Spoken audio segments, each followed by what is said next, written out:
यात्रा होतात, उत्सव होतात, पण मानवाचा उद्धार करायचा असेल तर जत्रा नाही झाली पाहिजे. एक वेळ यात्रा जमेल पण जत्रा जमणार नाही. आणि ज्याला यात्रा करता आली त्याच्या जीवनातला उत्सव झाल्याशिवाय राहत नाही. आणि उत्सवाची मूर्ती सामान्य नाही आहे. उत्सवाची मूर्ती म्हणजे देवादिदेव महादेव आहेत. त्यांचा पालखी सोहळा आपल्या गावामध्ये संपन्न होतो. आणि म्हणून या आनंदामध्ये स्नान करण्यासाठी आज धानोरा नगरीमध्ये अनेक विशेषण लावलेले या नगरीला. काय खरब धानोरा या नगरीमध्ये हरी आणि हराचे सद्भक्त एका ठिकाणी बसलेले. मला आज काशी या ठिकाणी आली की काय असं वाटते. कारण महाशिवरात्रीच्या निमित्तानं ज्यावेळी ज्ञानियांची सभा काशीमध्ये भरवली जाते त्यावेळी वैष्णव आणि शैव एका ठिकाणी येतात. आणि वैष्णव भगवान शिवाची स्तुती करतात आणि शैव भगवान विष्णूची स्तुती करतात. असा सोहळा काशीमध्ये संपन्न होतो. तुम्ही विश्वनाथ दीनरंकवी अनाथ. अखंड विश्वाचा नाथ असणारा भगवान विश्वनाथ त्या ठिकाणी ज्ञान आणि वैराग्य धारण करून उभा आहे.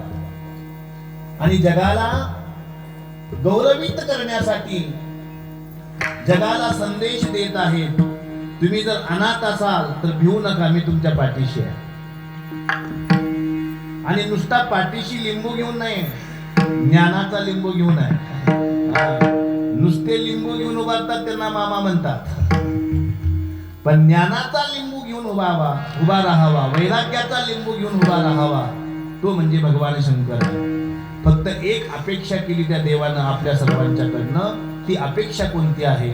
भवानी शंकरम वंदे पार्वती परमेश्वरो.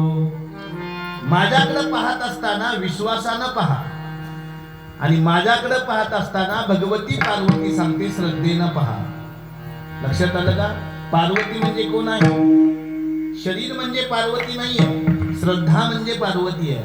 आणि शंकर म्हणजे शरीर नाहीये, शंकर म्हणजे विश्वास आहे. लक्षात ठेवा.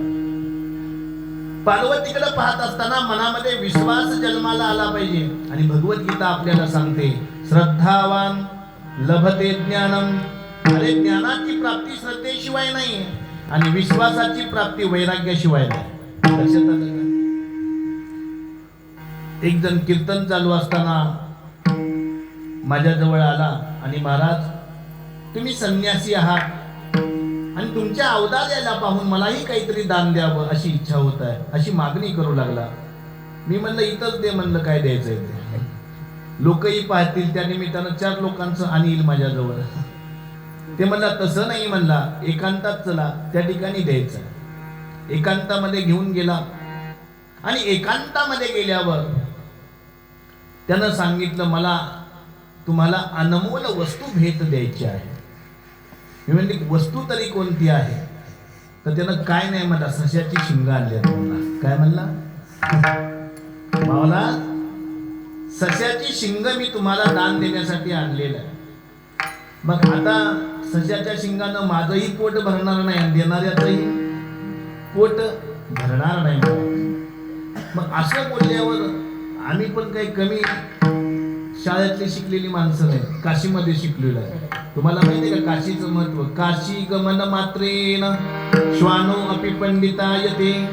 काशीचं पुत्र जरी गावात आलं तर त्याची पूजा करतात, कारण ते काशीवरनं आलेलं आहे. काशी काशी हा उच्चार, ज्याच्या मुखातून काशीचा उच्चार झाला त्या ठिकाणी ज्ञान प्रकट होतं. आणि म्हणून असं सांगितलेलं आहे काशी के कंकर हो शंकर. काशीच्या कणाकणामध्ये भगवंताचा वास आहे. आणि आज त्या भगवंताचं स्वरूप असणारे कलाकार आपल्या नगरीमध्ये आलेले आहेत. म्हणजे आपली नगरी काय झालेली आहे? काशी झाली. महाराष्ट्र ज्ञान विख्यात असणारे, सुप्रसिद्ध संगीतकार असणारे, आध्यात्मिक क्षेत्रामध्ये ज्यांची पकड आहे असे असणारे आमचे शिवभक्त परायण जनार्दन बेंद्रीकर गान कोकिळा म्हणून आम्ही ज्यांच्याकडे पाहतो, आम्हीच काय अख्खा महाराष्ट्र पाहतो, असे असणारे शिवभक्त परायण हवकी महाराज 50 मृदंगाचार्य शिवभक्त परायण मरुसिद्ध आणि दुसरे आमचे मृदंगाचार्य सुंदर मृदंग वाजवला. काय नाव आपलं? सतीश महाराज. सतीश लोंढे, सतीशजी लोंढे. आणि आमचे आजोबा सम असणारे पेटी मास्तर. त्यानंतर ना वारकरी संप्रदायातल्या पाठशाळेतील सर्व विद्यार्थी या ठिकाणी उभे आहेत. शेखराजूर नगरीहून भजनी मंडळ आलेले आहे आणि त्यानंतर ना पंचक्रोशीतून आलेले आमच्या न्हाव्याचे सद्भक्त आलेले आहेत. पेठशिवणीची लोक आले असतील, मारवाडीचे आले लोक असतील, आमचे शिरडशापूरवरनं सुद्धा लोक आलेले. आणि अशा सर्व मंडळींच्या सानिध्यामध्ये आज आपण या ठिकाणी चिंतन करत आहोत. चिंतनासाठी घेतलेला अभंग महादेव प्रभूंचा आहे. कुणाचा आहे? महादेव प्रभूंचा. महादेव प्रभू हे नंदी गोत्राचे होते. महादेव प्रभू हे धर्मसिंहासनाधीश्वर शाखेचे एक शिष्य होते. महादेव प्रभू वृष्टीसूत्राचे अधिकारी होते. महादेव प्रभू सायंकाळी शिवपूजा सुखी होय नंदी ध्वजा असा अधिकार ज्यांच्याकडे पाहिल्यानंतर ना अंतरंगामध्ये जन्माला येतो ते तत्व म्हणजे महादेव प्रभू आहे. आणि त्या महादेव प्रभूंनी या जगाचं कल्याण व्हावं, या जगाला ज्ञान प्राप्त व्हावं, या जगाला भक्ती आणि कर्माची मीमांसा प्राप्त व्हावी याकरता या 4 चरणाच्या अभंगाची निर्मिती केलेली आहे. शिवरात्री व्रत थोर सर्व पर्वाचे आगर. शिवरात्री व्रत थोर आहे.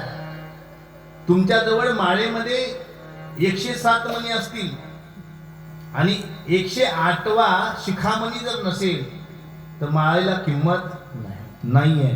ज्या पद्धतीनं शिखामणी असेल तर माळेला किंमत आहे, विवेक असेल तर बुद्धीला किंमत आहे, संकल्प असेल तर मनाला किंमत आहे आणि भजन असेल तर शरीराला किंमत आहे. लक्षात आलं का? विवेक असेल तर बुद्धीला किंमत आहे. चंद्र तेथे चंद्रिका, शंभू तेथे अंबिका आणि संत तेथे विवेका. संत म्हणजे विवेकाची मळा येतो, विवेकाचा मळा. आपल्या मळामध्ये पीक येतं, यामध्ये नवल नाही, पण सोबत तर नाही येत.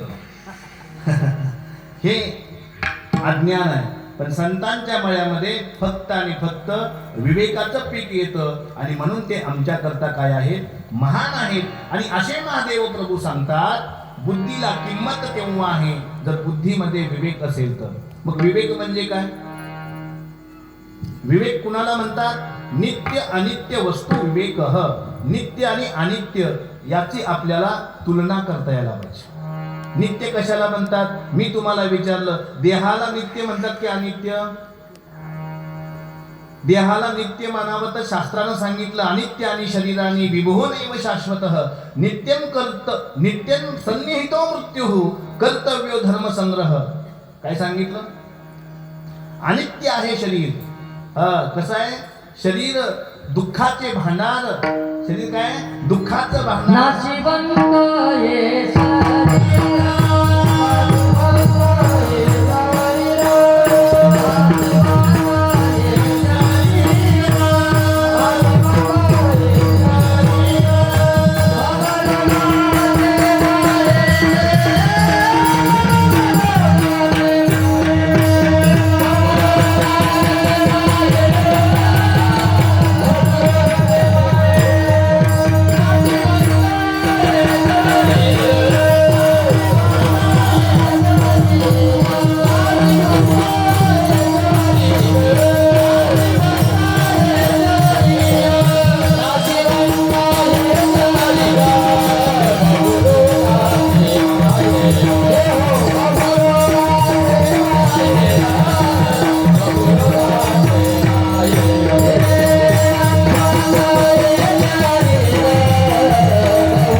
बहुरोगाचे माहेर. हे रोगाचं माहेर आहे, लक्षात ठेवा. आणि म्हणून देहाच्या पलीकडे इंद्रिय आहेत इंद्रियाच्या पलीकडं अंतःकरण आहे आणि अंतःकरणाच्या पलीकडं आत्मतत्व आहे आणि त्या आत्मतत्वाचा साक्षात्कार देणारी तिथी म्हणजे महाशिवरात्री आहे. महाशिवरात्री कशाला म्हणायचं? महाशिवरात्री येते कोणत्या महिन्यामध्ये? फाल्गुन महिन्यामध्ये. कोणत्या महिन्यामध्ये येते? फाल्गुन महिन्यामध्ये येते. आणि फाल्गुन महिना आमच्याकडे बोंबलण्यासाठी प्रसिद्ध आहे. तुमच्याकडं हा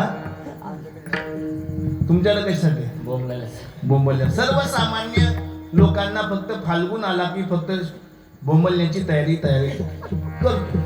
पण वास्तविक पाहता जे खरे ज्ञानी आहेत, जे खरे संतांच्या चरणावर नम्र आहेत, त्यांच्याकरता मात्र फाल्गुन महिना बोंबलायचा नाहीये. त्यांच्याकरता फाल्गुन महिना म्हणजे कशासाठी आहे? फाल्गुन महिन्यामध्ये एक ऋतू येतो. काय नाव आहे त्या ऋतूचं? वसंत ऋतू येतो.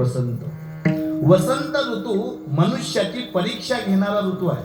लक्षात आलं का? पहा, वसंत ऋतू मनुष्याची परीक्षा घेणारा ऋतू आहे. वसंत ऋतू येण्यापूर्वी एक व्यक्ती कावळ्याला आणि कोकिळेला समान समजू लागला. त्याला विचारलं, कावळा आणि कोकिळा तुझ्या दृष्टीनं समान कशासाठी आहेत? त्यानं सांगितलं, रंगानं एक आहेत म्हणून. काय सांगितलं? रंगानं एक आहे म्हणून कावळा आणि कोकिळा समान आहेत. वसंत ऋतू आला महाराज, फाल्गुन महिना वसंत ऋतू आला. कावळा एका फांदीवर बसला, कोकिळा एका फांदीवर बसली. कावळ्यानं आवाज काढला, लोकांनी दगड घेतले हातात. आणि कोकिळेनं आवाज काढला, लोकांनी सांगितलं, आणा आणा धान्य आणा, यांना टाका, हे आपल्या गावातून बाहेर गेली नाही पाहिजे. कशामुळं? कावळ्याचा आवाज आहे पण कर्कश आहे आणि कोकिळेचा आवाज आहे तो कशाचा आहे? गुणाचा आहे, गुणाचा. मग मला सांगा, कावळ्याचा रंगही काळा, कोकिळेचा रंगही काळा, पण कावळ्यापेक्षा कोकिळा श्रेष्ठ आहे. रूपामुळं की गुणामुळं? सांगा ना. गुणामुळं की रूपामुळं? गुणामुळं. बरोबर आहे. गुण देणारा देव आहे. कोण आहे? गुण देणारा देव आहे, किंबहुना गुण स्वरूप देव आहे. आणि तो देव प्रत्येकाच्या देवघरात आहे की नाही? मग मला सांगा, गुण प्राप्त व्हावे याकरता देवघर आहे आणि रूप प्राप्त व्हावं याकरता आरसा आहे. काय म्हणजे लक्षात येते का? गुण प्राप्त व्हावे याकरता देवघर आहे आणि रूप प्राप्त व्हावं याकरता आरसा आहे. आपल्या घरातला आरसा स्वच्छ आहे की देवघर स्वच्छ आहे? एकदा डोळे झाका आणि आरशालाही बघा आणि घरातल्या देवघरालाही बघा. काय स्वच्छ आहे? हा, आरसा स्वच्छ आहे. बघा, आपली वाटचाल कुठल्या दिशेने बघा, आरसा स्वच्छ आहे. पुढे जाऊन मी तुम्हाला सांगतो, आरसा स्वच्छ आहे रूप दाखवतोय म्हणून. आणि जर आरशानं चरित्र दाखवलं असतं तर आरसा घरामध्ये राहिला असता का? आणि म्हणून लक्षात ठेवा, आरसा रूप दाखवतो आणि आमच्या संतांनी लिहिलेले ग्रंथ चरित्र दाखवतात, चरित्र निर्माण करतात. आणि म्हणून आम्हा सुख दिसे, आम्हा सुख दिसे, सुख दिसे, आम्हा सुख दिसे संता.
आम्हा सुख दिसे संतांचे पायी संतते अक्षयी समाधान. आणि म्हणून शिवरात्री शब्दाचा अर्थ जाणण्याकरता इथं रूपवंताची गरज नाही, गुणवंताची गरज आहे. आणि म्हणून आमची माऊली सांगते, गदा गधे को मिले तो मिले दो दो लाख और गुणी गुणी को मिले तो मिले दो दो बार. कीर्तन हे गुणवंताचं आहे की रूपवंताचं आहे? गुणवंताचं आहे. अष्टावक्र नावाचे ऋषी होते महाराज. जनक राजाच्या दरबारामध्ये गेले. अष्टावक्र दरबारामध्ये जाण्या अगोदर काही विद्वान तिथं उपस्थित होते. अष्टावक्राला पाहून सर्वजण उठले आणि जोर जोरात हसू लागले. सगळ्यांचं हसणं थांबलं महाराज आणि अष्टावक्र हसू लागले. राजा जनकांना पाहिलं आणि प्रश्न केला अष्टावक्राला, बाकीचे विद्वान हसतात, मला कळतंय तू 8 अंगानं वाकड आहेस म्हणून तुझ्यावर हसतात, पण तू आमच्या सर्वांच्यावर हसतोस, याचं कारण काय? त्यावेळी राजाला काय म्हणतो बघा अष्टावक्र, ऊस वाकडा परिरस नोहेची वाकडा. अरे मी अंगानं वाकडा असेल पण गुणानं वाकडा नाहीये. म्हणून लक्षात ठेवा, माणसानं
तोडला काय, मोडला काय, पिळला काय, अग्नीनं जाळला काय, पण त्याचं स्वरूप मात्र तो नष्ट होऊ देत नाही.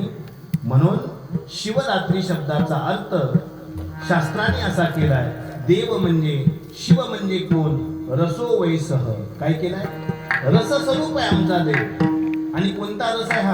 हा ज्ञानाचा रस आहे, भक्तीचा रस आहे, कर्माचा रस आहे. व्यवहारामध्ये जेवायला 6 प्रकारचे रस मिळतात आणि त्या रसानं वात, पित्त आणि कफ यांचा प्रकोप वाढतो. पण ज्ञानाचा रस प्याल तर पुनरपि जननम पुनरपि मरणम पुनरपि जननी जठरे. जाणं येणं थांबेल. आणि म्हणून रस प्यायचा असेल तर ज्ञानाचा रस पा. आणि तो ज्ञानाचा रस जगाला देणारी देवता म्हणजे शिव आहे. लक्षात आलं का? दुसरा रस सांगितला भक्तीचा रस. श्रवणम कीर्तनम शंभो स्मरणम पादसेवनम अर्चनम कीर्तनम दास्यम सख्यम आत्मनिवेदनम. हनुमंताचं दर्शन घेत असताना दास्य भक्तीचा साक्षात्कार झाला महाराज. तुम्हा आम्हाला कशाचा साक्षात्कार होतोय? एकदा ब्रह्मचारी तुटू दे आणि विवाह होऊ दे, हेच हनुमंताला आपली प्रार्थना असते. पण खऱ्या अर्थानं देवाला जाणणारा, देवाची भक्ती करणारा हनुमंताच्या जवळ जातो. त्यावेळी दर्शन कशाचं घेता तुम्ही? पायाचं घेता. देवाच्या पायाचं दर्शन घ्यावं, मुखाचं दर्शन घ्यावं, अखंड शरीराचं दर्शन घ्यावं. हे सामान्य दर्शन आहे. पण देवाचं दर्शन घेत असताना त्या देवांनी कोणता गुण, कोणती भक्ती धारण केली याचं सुद्धा दर्शन व्हायला पाहिजे. बरेच जण तिरुपतीला जातात आणि आल्यावर सांगतात किती सोनं आहे, पण अजून कुणी सांगितलं नाही तिरुपतीचं गुण कोणता.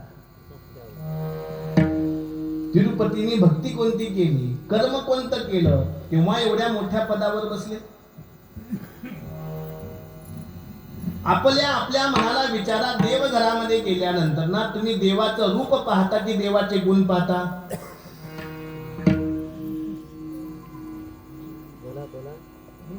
संतांनी रूप पाहिलं. डोळे तुम्हासी प्रार्थना पहा कैलासीचा. डोळे तुम्हासी प्रार्थना, डोळे तुम्हासी प्रार्थना,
डोळे तुम्हासी प्रार्थना पहा कैलासीचा राणा.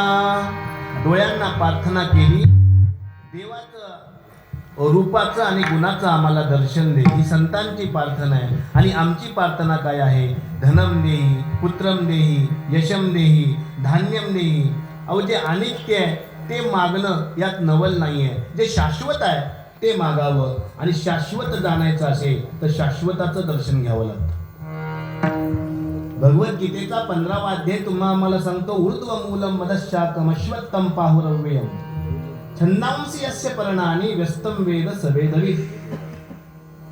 वेदांनी ज्यांना नमस्कार केला, निगमांनी ज्यांना नमस्कार केला, उपनिषदांनी ज्यांना नमस्कार केला, त्यांना आम्ही देव मानतो. लक्षात आलं?